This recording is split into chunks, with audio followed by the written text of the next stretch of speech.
to the case that he's facing, now being charged yesterday, is something that I think is going to be fascinating to watch play out, because you've got similar arguments in a separate case here in Illinois, where we had some movement in the federal courts, but a lot to get to when it comes to litigation against Illinois' gun laws, but also what it looks like across the country, everything from New Mexico to a Texas judge dealing in gun litigation, and here in Illinois as well, including what's going on over in Washington, D.C. with Hunter Biden.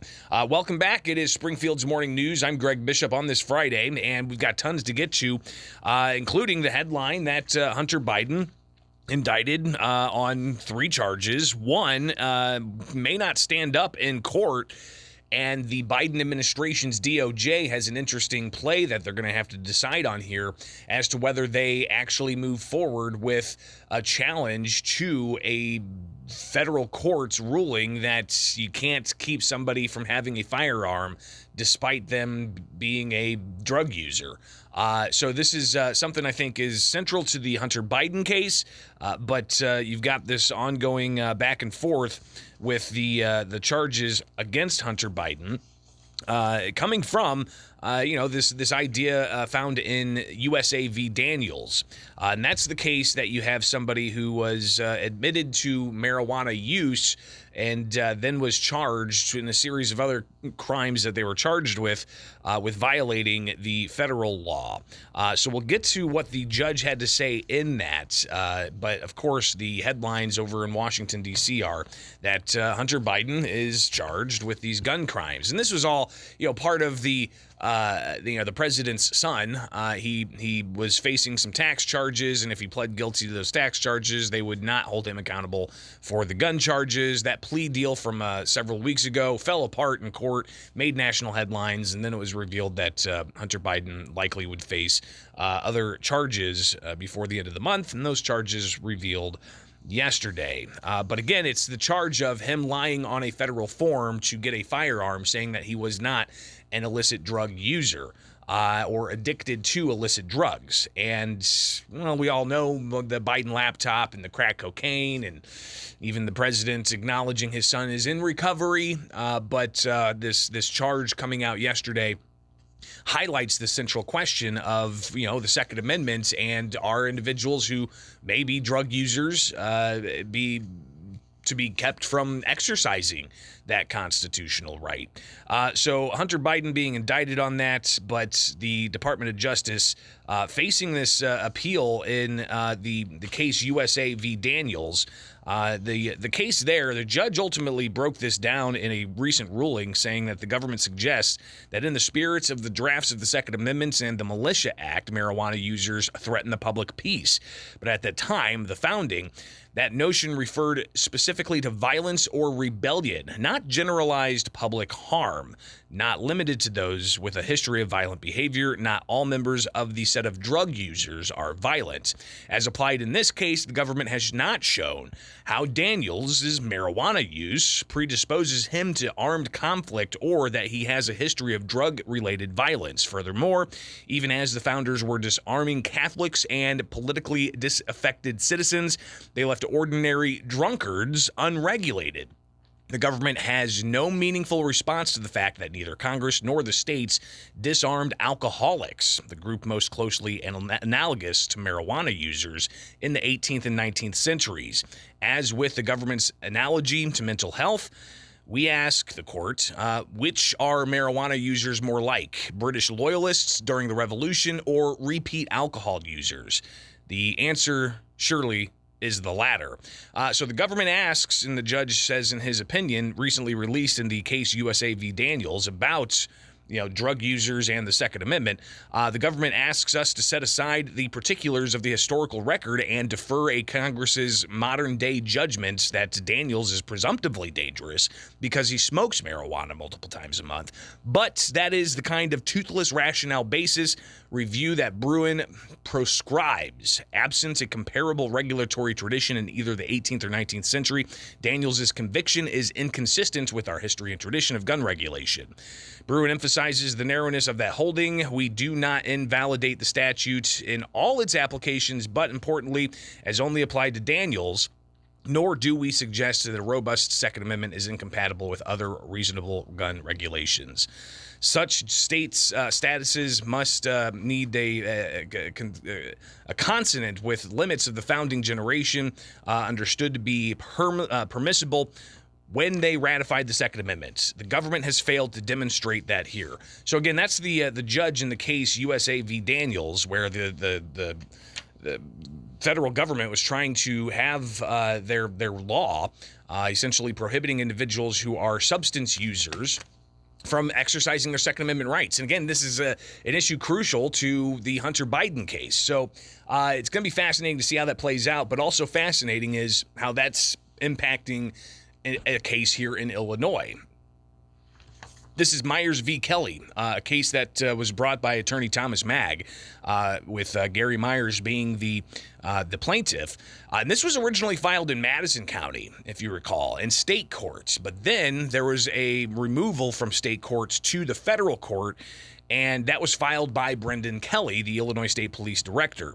So that was back in July when we had this case transferred from state courts to federal court here in Illinois, the case Myers v. Kelly, which says that the FOID card is unconstitutional because it blocks Myers from being able to apply for a FOID card because he admitted to cannabis use, for instance.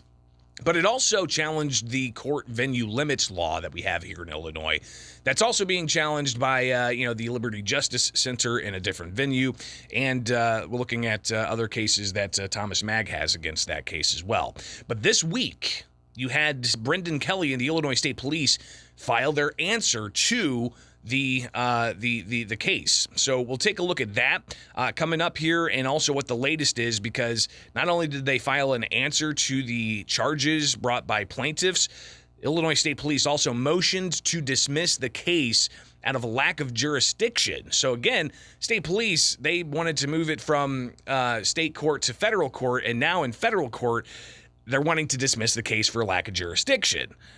So we'll get to some of the latest ins and outs and the backs and forth that was filed this week in the case Myers v. Kelly, challenging the FOID card and also challenging the court limits, venue limits for the state of Illinois. But we're still waiting on any kind of outcome from the 7th Circuit Court of Appeals here in Illinois when it comes to the gun and magazine ban. So that's the latest on that particular issue. I know a lot of people are waiting to see what happens there. But tons more to get to, including a ruling concerning unserialized firearms that people can make at home. So a cornucopia of gun litigation updates here with Bishop on Air. I'm Greg Bishop. Springfield's Morning News on 92.7 WMAY. Springfield's News and Talk. Stay with us. Much more coming. Covering the cornucopia of different statuses of litigation against gun laws, and this all in the context of course, Hunter Biden facing a series of gun charges for lying on a federal form about his drug use to get a firearm. Now, that whole story about Hunter, apparently throwing his gun in a trash can, blocks away from a sensitive area, and then, the Secret Service having to go and find it and get a form. And what a mess that whole story is from years ago. But it's starting to come up and catch up to Hunter Biden.